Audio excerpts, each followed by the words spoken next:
아멘. 오늘은요 뜻과 함께라는 제목으로 다니엘 첫 번째 시간을 가지려고 합니다. 뜻과 함께. 그 영화 제목이 기억나요? 신과 함께라는 영화도 있었는데 우리 말씀 제목은 뜻과 함께입니다. 우리는 작년 한 해 거의 사사기, 사무엘, 상 정도, 초안 정도를 보면서 말씀을 나누었는데 오늘은 이 다니엘서를 이제 시작하려고 합니다.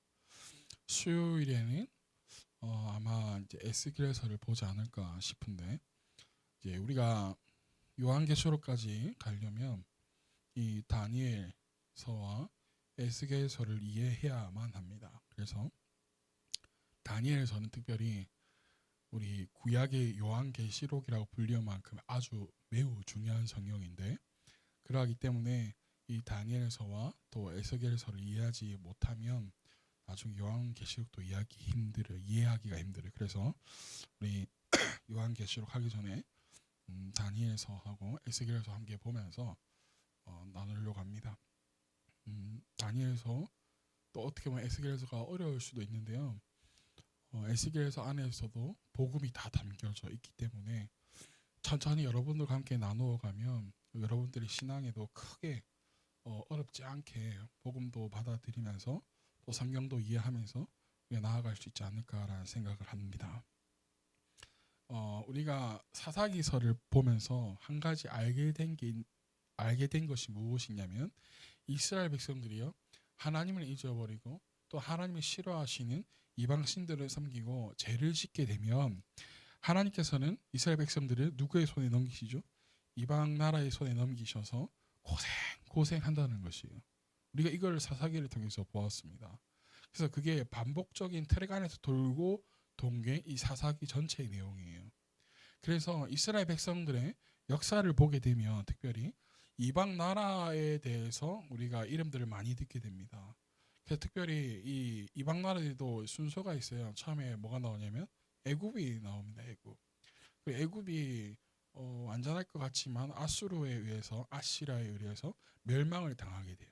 그리고 나서 아수르도 영원할 것 같았지만 영원하지 않고 어느 나라에 되냐면 바벨론이라는 나라에 이제 의해서 또 정복되고 다시 나옵니다. 그리고 이 바벨론도 영원할 것 같지만 영원하지 않죠. 영원한 나라가 메데파사라고 불리는 페르시아가 또 점령하고 또 여기서 이제 알렉산더 헬라가 이제 이걸 더 점령하고 또한 이제 헬라가 끝나고 이제 로마에 의해서 모든 것이 평정이 되고 통일이 되죠. 그래서 오늘 우리가 함께 보게 되는 이 다니엘서의 배경은 이 바벨론 시대의 때의 이야기입니다. 바벨론은 구 바벨론과 신 바벨론으로 나뉘어져요. 그런데 우리는 그냥 바벨론이라는 것만 기억하면 돼요. 오늘 우리 성경에는 뭐라고 되어 있냐 하니까 바벨로니아라고 되어 있는 게 이 바벨론이에요. 바벨론. 자, 1절 2절을 한번 읽어봅시다. 다시 읽어볼까요? 시작. 유다의 여호야김 왕이 왕위에 오른 지 3년이 되는 해에 바빌로니아의 느부갓네살 왕이 예루살렘으로 쳐들어와서 성을 포위하였다. 주님께서 유다의 여호야김 왕과 하나님의 성전 기물 가운데서 일부를 느부갓네살 손에 넘겨주셨다. 그는 그것들을 바벨로니아 땅 자기가 섬기는 신의 신전으로 가지고 와서 그 신의 보물 창고에 넣어 두었다. 자, 이 바벨론이 흥왕할 때 어떤 왕 때 예루살렘을 쳐들어왔냐면 느부갓네살 왕이라고 하는 이 이름을 잘 기억해 두세요. 느부갓네살 왕이라고 하는 이 왕에 의해서 이스라엘 전체가 거의 멸망하게 돼요. 자, 그런데 이때 이스라엘 쳐들어왔는데 단순히 멸망한 게 아니라 여기 2절에 보니까 하나님께서 그 신전, 그 성전에 있는 기물들까지 그들의 손에 넘겨주시는 걸 허락하시죠. 그러니까 그들이 취한 것처럼 보이지만 하나님께서 허락하셨기 때문에 그것을 취할 수 있었다라고 우리는 이해해야 될 줄 믿습니다. 그런데 그래서 이 하나님이 성전에서 하는 성전의 기구들을 그들이 섬기는 이방인의 섬기는 이방 신의 신전에 그거 놓아둔 게 아니라 그것도 창고에다가 처박아 두었다라는 거죠. 그리고 이런 것만이 아니라 포로로도 많이 끌려가게 되는데 단순히 노예로 부려먹기 위해서 이 애굽에서 고생할 때처럼 단순한 노동을 하기 위해서 끌고 가는 게 아니라 자신의 나라에 쓸모가 있는 똑똑한 인재들을 끌고 갑니다. 포로로. 왜 그러냐면 단순히 이거 우리나라처럼 작은 땅덩어리라는 게 아니라 이때는 거의 전역이 유럽 전체이기 때문에 그 각각의 나라들을 이제 앞으로 이끌어갈 수 있는 자신들의 이 사람으로 만들기 위해서 아주 똑똑한 사람들을 끌고 가는 거예요. 그래서 3절 4절에 보니까 이렇게 이야기하죠. 한번 읽어볼까요? 시작. 왕은 아스부나스 환관장에 명령하여 이스라엘 백성 특히 왕과 귀족의 자손 가운데서 몸에 힘이 없고 용모가 잘 생기고 모든 일을 지혜롭게 처리할 수 있으며 지식 있고 통찰력 있고 왕궁에서 왕을 모실 능력이 있는 소년들을 데려오게 하여서 그들에게 바벨로니아의 언어와 문학을 가르치게 하였다. 여기에 누가 포함되게 되냐면 우리가 아는 것처럼 6절에 보니까 다니엘과 그의 세 친구 하나냐와 미사엘과 아사랴가 여기가 포함이 되는 거예요. 그래서 이 다니엘은 특별히 하나님은 나의 심판자이시다, 심판이시다. 하나님은 심판주이시다라는 뜻을 가지고 있습니다. 오늘은 이 다니엘서의 전반적인 이야기를 조금 하면서 가려고 하는데 특별히 포로로 끌려간 이 세 친구들을 통해서 하나님께서 만왕의 왕이심을 온 천하에 알리게 됩니다. 이 다니엘과 세 친구들을 통해서. 그리고 이 예언과 환상이라는 것을 통해서 어떻게 하나님께 역사를 주관하시는가에 대한 하나님의 계획을 또한 이 다니엘서는 우리에게 보여주고 있어요. 그래서 다니엘서는 총 몇 장으로 이루어져 있냐? 1장에서부터 몇 장까지 있을까요? 12장까지 있습니다. 그래서 파트로 나뉘어져. 두 파트로 나뉘어져. 파트 1 1장부터 6장까지 아주 쉽게. 파트 2는 7장부터 12장까지 나뉘어져 있어요. 크게 우리 주제를 보면. 근데 1장에서 6장까지는 어떤 내용을 가지고 있냐면 다니엘의 생애와 어떠한 사건들이 있었는가에 대해서 이 다니엘이 어떠한 일들을 겪었는가에 대해서 서술하고 있어요. 그래서 1장에서 보면 오늘 우리가 잠깐 볼 텐데 다니엘과 함께 갔던 이 세 친구들이 하나의 결정을 합니다. 그게 뭐냐면 왕의 음식을 거부하는 결정을 하는 거. 뜻을 정했다. 우리가 보통 그렇게 이야기하죠. 그 2장에는 뭐가 나오냐면 느부갓네살 그 왕이 꿈을 꾸는데 그 꿈을 다니엘이 해석해 주는 게 나오고 3장에는 이제 신상들을 세워놓고 다른 신에게는 절하지 말라 그러는데 이 다니엘의 세 친구가 그 금신상 앞에 절하지 않아요. 그래서 풀물불에 던져져요. 그런데 그 풀물불에서 살아난 그 세 친구들의 이야기가 이 3장에 나와 있고 또 4장에는 느부갓네살 왕의 두 번째 꿈의 해석과 다니엘이 이 해석해주는 이야기가 나와 있어요. 그리고 5장에는 벽에 글씨가 새겨지는데 그래서 다니엘이 또 해석해주는 이야기가 나오고 또 6장에는 우리가 잘 알고 있는 사자굴 속에서의 이 다니엘 이 기도하는 것 때문에 사자굴 속에 던져진 이야기 그렇게 되어 있어요. 첫 번째 파트는. 그러니까 다니엘이 살았을 때 어떠한 일을 겪었는지에 대한 그러한 일생에 대한 이야기가 나와 있고 두 번째 파트인 7장에서 12장까지는 7장에는 뭐가 나오냐면 내 짐승에 대한 환상과 인자에 대한 이야기가 나오고요. 그리고 이제 여기서부터 환상과 예언이에요. 그래서 8장에는 수량과 수염 사이의 전쟁에 대한 이야기. 그리고 9장에는 70일에 대한 예언들. 그리고 10장에서 12장까지는 이스라엘이 앞으로 어떻게 될 것인데 미래에 대한 환상에 대해서 예언에 대해서 나와 있어요.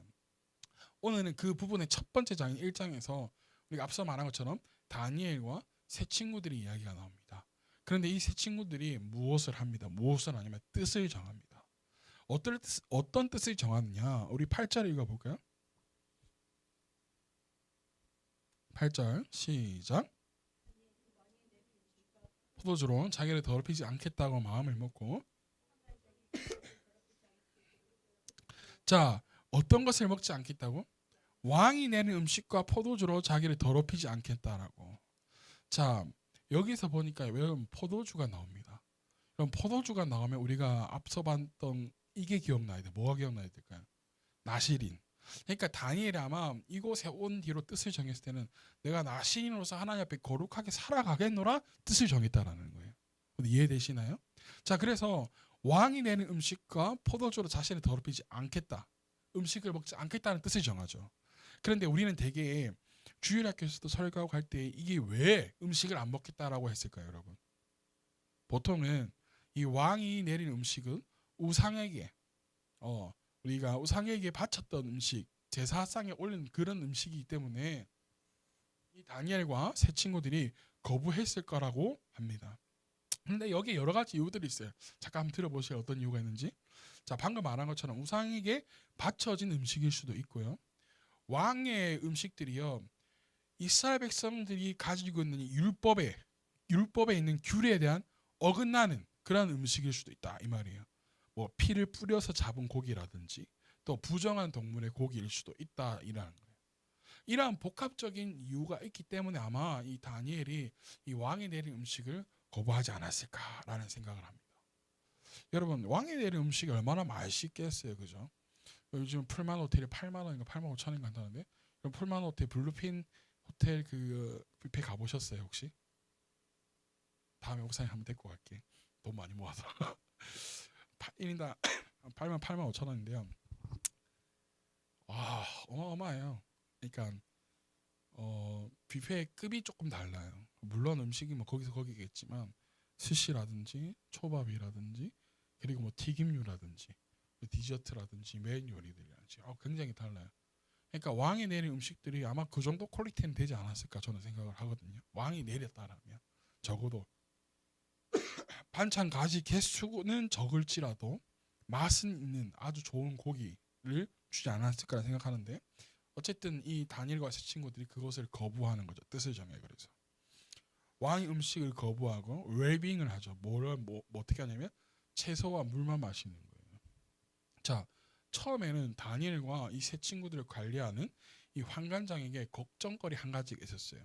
다니엘과 세 친구들이 그렇게 하겠다니까 어떤 걱정거리냐면 왕 앞에 나가서 보일 때에 다른 사람들은 좋은 음식을 먹어서 얼굴빛이 좋은데 이 채소 풀떼기만 먹은 아이들이 이 얼굴빛이 안 좋으면 자기 목숨이 위험하니까 달아나니까 그것 때문에 걱정인 거예요. 얼굴이나 이 건강이 안 좋아질까 봐. 그런데 하나님께서 이 환관장에 은혜를 베풀어 주셔서 이들이 채소와 물을 마셨는데도 불구하고 다른 이들보다도 더 얼굴빛이 좋고 건강하게 보였대요. 성경에 보니까. 거짓말 아니에요? 그래서 이들은 이 왕의 음식을 계속 먹지 않고 거룩한 삶을 자기네들이 살아갈 수 있는 거죠.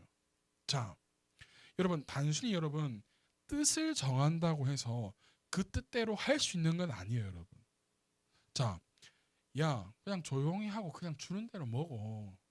야, 뭐 그렇게 유난히 떠냐? 적어도 너네 나라 있을 때보다 여기 있을 때 더 맛있는 거 먹을 수 있을 걸. 조용히 하고 그냥 주는 대로 먹어. 요렇게 하면 여러분 뭐 어쩔 수가 없어요. 그런데 그래서 내가 뜻을 정했다고 해서 될 게 아니라는 거예요. 그래서 아까 전에 말했지만 여기에는 누구와 함께 하시냐면 하나님께서 함께 하시는 축복이 있었다라는 거예요. 그럼 9절을 한번 읽어보시겠어요? 9절 시작.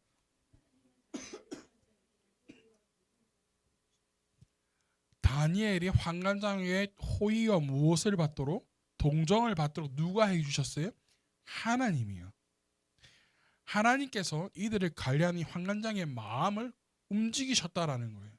그래서 이 다니엘과 세 친구들이 정한 뜻을 그 뜻대로 행할 수 있도록 하게 하셨다라는 거죠. 누가? 하나님이요. 여러분 하나님과 함께하는 축복 누가 생각나야 됩니다. 누가 생각날까요? 바로 맞았어요. 요셉. 역시 우리 사모님. 하나님과 함께하는 것은 요셉이 그랬었어요. 여러분 보십시오. 근데 이 요셉과 이 다니엘이 몇 가지 공통점을 가지고 있어요. 어떤 공통점을 가지고 있냐면 하나님과 함께 있다는 거. 그죠? 첫 번째 뭐냐면 요셉은 17살에 이집트로 애굽으로 갔어요. 그리고 다니엘은요 15살에 바벨론으로 끌려왔어요. 둘 다 어린 나이에 이방 나라로 끌려가야만 했던 기구한 인생이에요. 두 번째는 뭐냐면 이 두 사람 모두는요 남에게 해를 끼치지 않았고요 오히려 그들이 섬기는 자들에게 하나님의 복을 가져다 준 사람이에요. 요셉은요 처음에 보디발 가정에 가서도 그랬고 감옥에서도 그랬고 애굽의 총리가 될 때도 그랬고 모두에게 해를 끼치는 존재가 아니라 그들이 잘 되도록 해주었다라는 거죠. 다니엘도 뜻을 정했습니다. 근데 환관장은 걱정이 있었지만 왜? 자신이 죽을까봐. 그러나 그에게 해를 끼치는 게 아니라 오히려 더 얼굴빛이 좋은 그러니까 좋은 일을 해주는 거죠. 세 번째는 뭐냐면 다니엘과 요셉은요 이방 나라에서 이스라엘 백성들을 지켜내는데 역할을 한복을 해낸 사람들이에요. 왜냐하면 요셉은 무엇이 됐어요? 애굽의 총리가 되었고 다니엘도 뭐가 돼요? 총리가 됩니다. 그래서 이 정치적으로 영향을 끼친 사람들이기 때문에 후에 이스라엘 백성들이 돌아갈 때에 영향을 끼쳤다라는 거예요. 이 다니엘도. 그리고 이 두 사람은 무엇을 해석할 수 있는 능력이 있었냐면 꿈을 해석할 수 있는 능력이 있었어요. 그리고 다섯 번째로 이 유혹을 뿌리칠 수 있는 사람이었어요. 요셉이 보디발의 아내의 그 유혹에도 뿌리친 것처럼 다니엘은 왕의 음식을 뿌리치는 유혹을 뿌리치는 것을 했다는 거죠. 그리고 마지막으로 이 두 사람은요, 하나님께서 이스라엘 백성들을 반드시 회복시키실 날이 올 것이라는 것을 알고 있었던 사람이에요.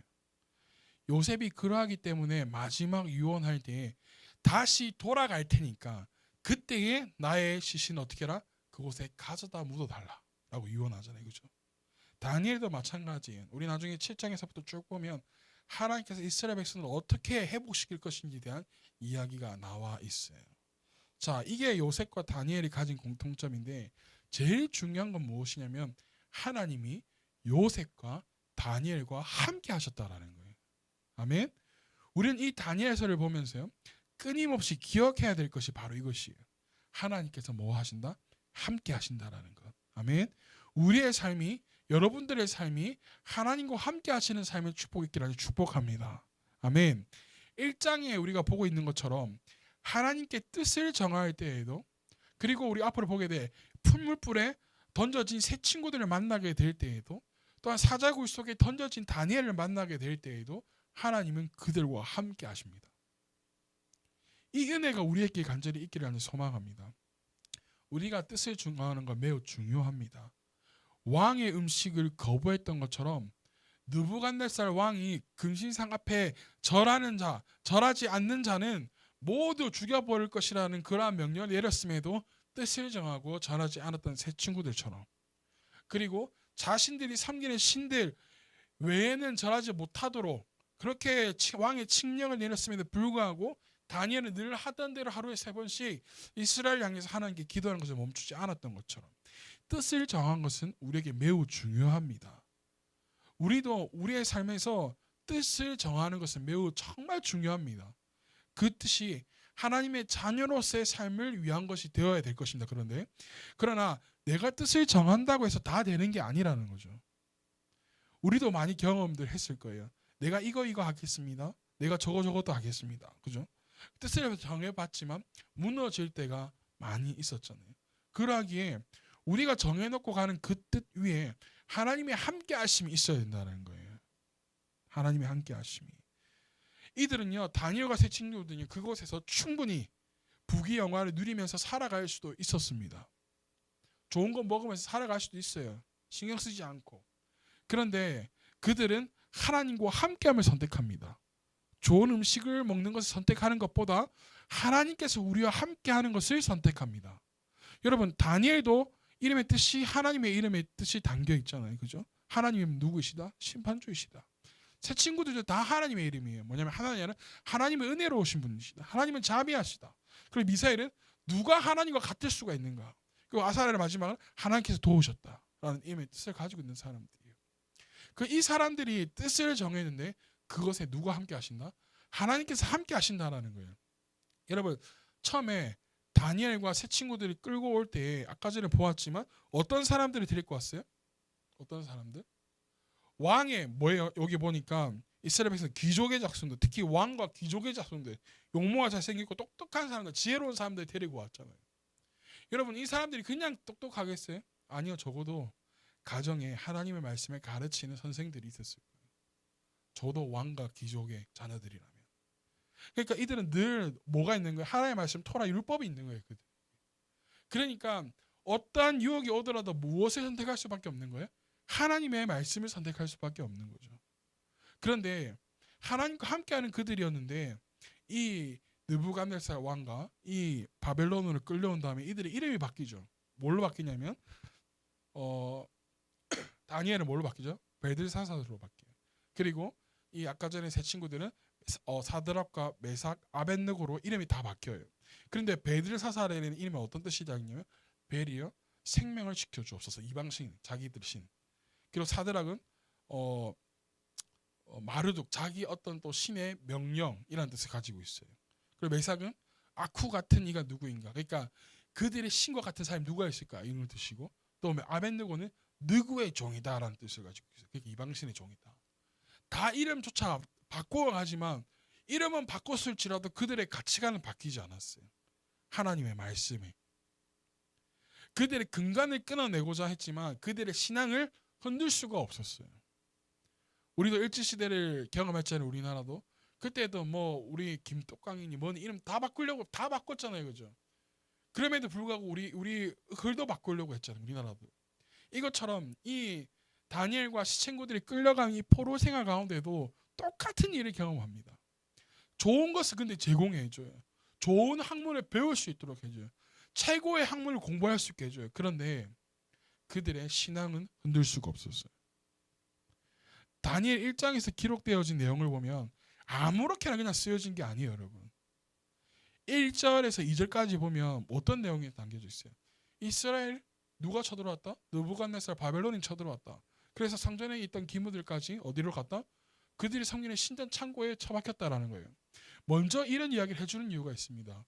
이스라엘에 정말 믿음이 좋은 다니엘과 세 친구들이 있었더라. 그런데 어떤 해에 느부갓네살 왕이 쳐들어왔더라. 이게 아니라 느부갓네살 왕이 쳐들어왔다. 하나님의 성전에 있던 모든 성전의 기물들을 그들의 성전의 신전 창고에 잡아가 두었다. 먼저 이런 예를 해주는 이유가 무엇이냐면 이 정도까지 되었으면 모든 게 끝났다. 신앙을 버려도 어느 누구도 손가락질 할 사람이 없다. 그러니까 이방 나라에서 좋은 것을 취하고 그것의 문화를 받아들이고 이름을 바꾼 것처럼 이방 신을 섬기며 살아가도 뭐 누가 탓할 사람 아무도 없다라는 거예요. 그런데 다니엘과 세 친구들이 이 땅에 와서 처음으로 행동한 것은 무엇이냐면 이름에도 불구하고 하나님이 없다라고 말할 수 있는 그 순간임에도 불구하고 그들은 하나님께 뭐 했다? 뜻을 정했다는 거예요. 그런데 중요한 것은 이러한 다니엘과 세 친구들에게 누가 함께 하신다는 거예요? 하나님이 함께 하신다는 거예요. 이스라엘이 멸망했어도 성전의 일부가 무너졌어도 이방인들이 섬기는 신들에게 그런 이들에게 조롱을 당했어도 하나님께서 함께 하신다는 것은 다시 이들을 살리시겠다는 하나님의 뜻이 있다는 거예요. 다니엘과 세 친구는 그것을 갈망했고 고대했던 사람이에요. 사랑 여러분, 우리 새해가 이제 2주차, 3주차로 접어듭니다. 여러분들이 하는 모든 일 가운데, 계획 가운데 하나님의 함께 하심의 축복이 있기를 축원합니다. 아멘. 그러하기 위해서 우리의 계획과 일을 먼저 다시 점검해 보시기를 바라요. 다니엘 그리고 다니엘의 세 친구들이 정했던 그 뜻과 내가 정해놓은 계획과 뜻을 한번 놓고 우리가 한번 점검해 보세요. 내가 정해놓은 이 계획과 뜻이 과연 다니엘이 정말 생명의 위협을 느끼고도 위협을 받고서도 정했던 그 뜻과 우리가 맥락을 같이 하고 있는가? 하나님께서 나에게 뜻을 정해서 함께 하시는 것처럼 다니엘과 함께 하셨던 것처럼 나의 계획과 뜻에도 함께 하고 있는가? 이게 점검해보고 우리의 계획과 뜻을 하나님과 함께 하실 수 있는 것으로 수정해 나가고 그것을 위해서 구하고 달려가는 그러한 저희들이 되어지기를 예수님을 축복합니다. 아멘. 사랑하는 여러분, 여러분의 뜻과 계획 가운데 하나님의 함께 하심이 축복이 있기를 예수님